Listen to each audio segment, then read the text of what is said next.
Good morning, students. I hope you people are well. Today, we are going to start our second chapter, that is sexual reproduction in flowering plants. As you people are knowing that we had studied the general terms that are correlated with the reproduction in our first chapter, related to the plants as well as related to the animals. All the brief terminology we had discussed in lesson 1. Now we will study about the reproduction in flowering plants. In introduction, the first point it is given about the plant morphology. As you people are knowing that when we talk about the plant means root, stem, leaf, flower, fruit, everything will be there which is present inside one plant. That will be known as your plant. Then what is morphology? The study of external appearance of the plant is known as your morphology.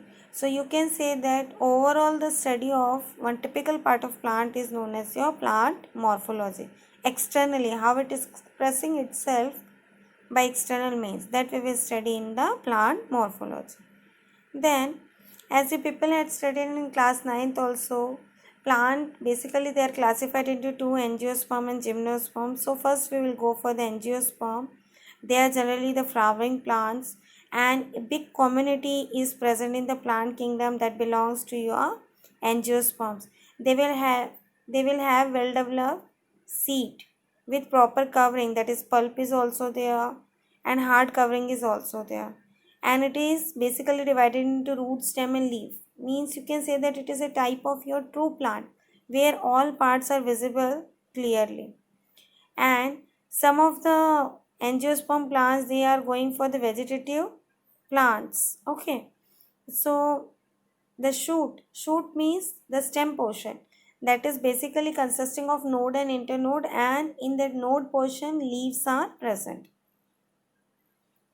and the bottom which is present inside the soil, deep inside the soil, that is known as your root system. Now next one, flower.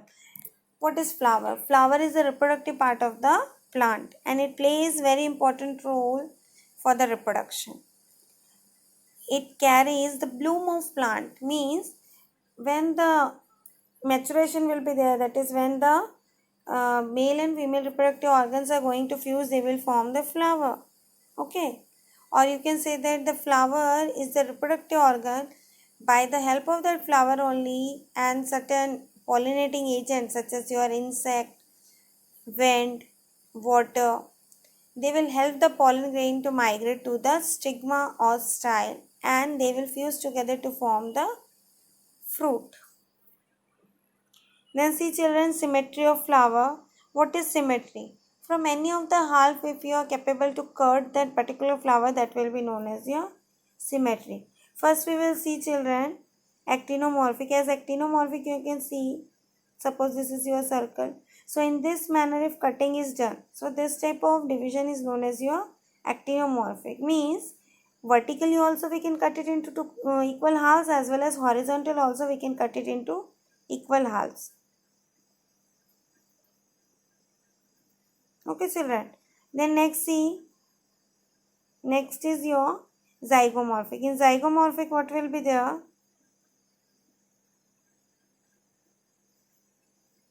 Zygomorphic, we will have one circle and only from one half it is able to cut, that is vertical only it is possible to cut into that two equal parts. And in asymmetrical what will happen?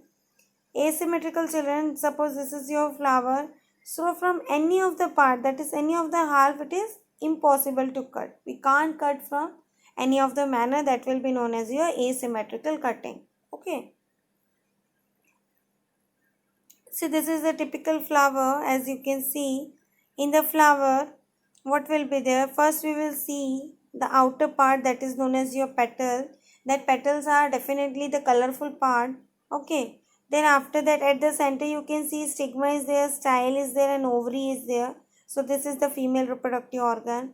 Then you can see this one, this structure, this is your male reproductive organ, that is this lobe is there.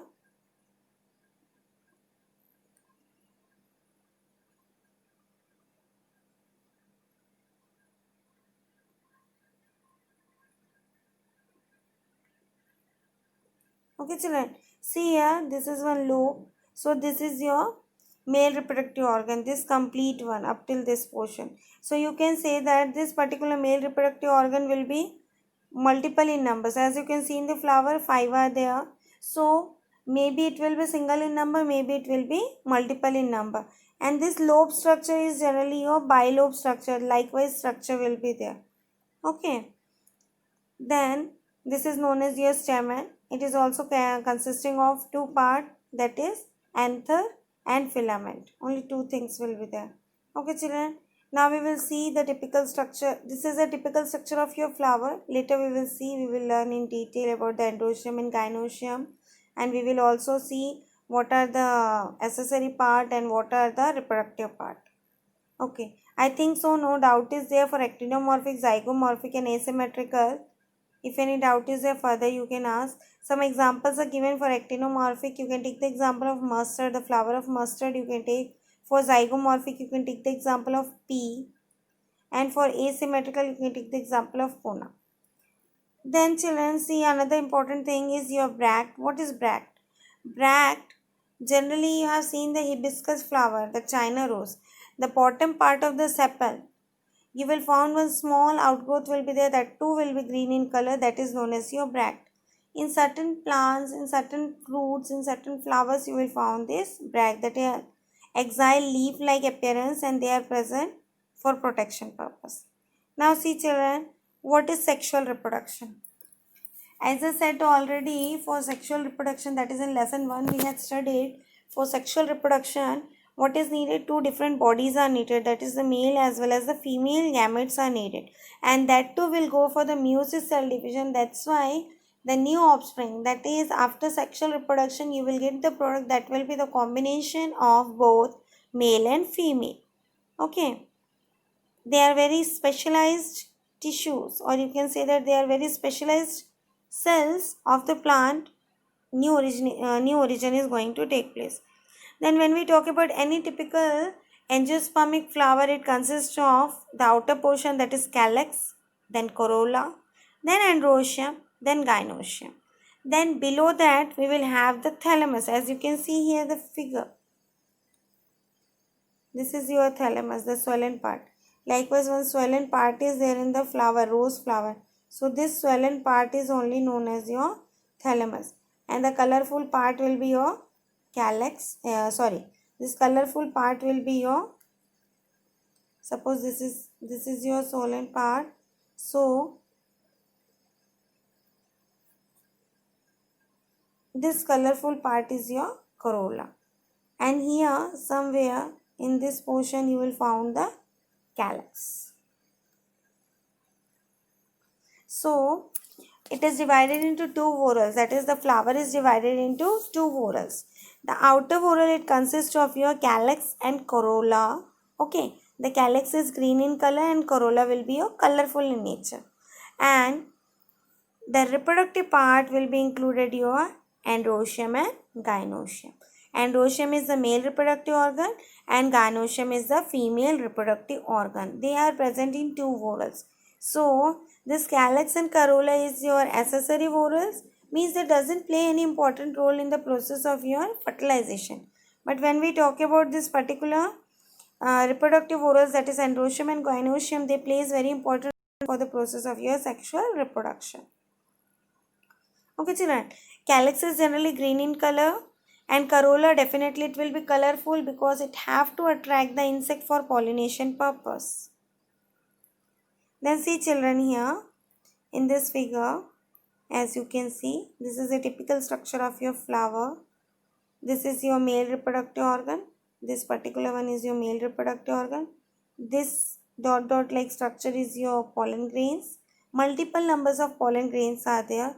For this, I am giving you one silly example. You have seen the China rose or the hibiscus. When you will see the hibiscus, when you will touch the flower, the upper portion, you will find in your hand that yellowish color powdery like substance. That powdery like substance are nothing but they are the pollen grains only.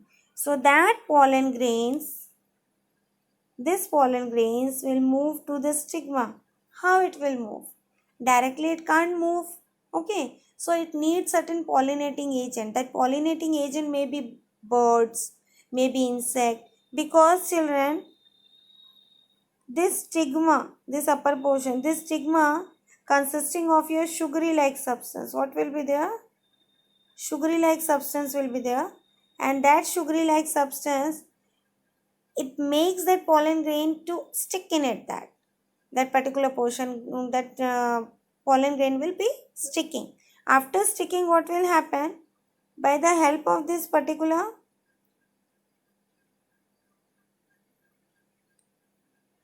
by the help of this particular tube, it will move. As it is moving, so what will happen? Slowly the pollen grains will enter to this ovule, that is the egg, and there the fertilization will be carried out, and in that manner the seed will be developed. Okay children, so the seed formation can be carried out after the fruit will develop. Okay, that is when the flower will fertilize and the fruit will prepared inside the plant, and after that what happens? That fruit will be become mature, and after the ripen of the fruit you will found that the mature seeds are there. So in that manner you will found that the pollination will be carried out. After pollination, fertilization will be carried out and the ovule formation is going to take place. Okay children, next class we will learn about the androecium. Okay, I hope the topic is cleared. If any doubt is there, then you can ask further. Okay children, take care.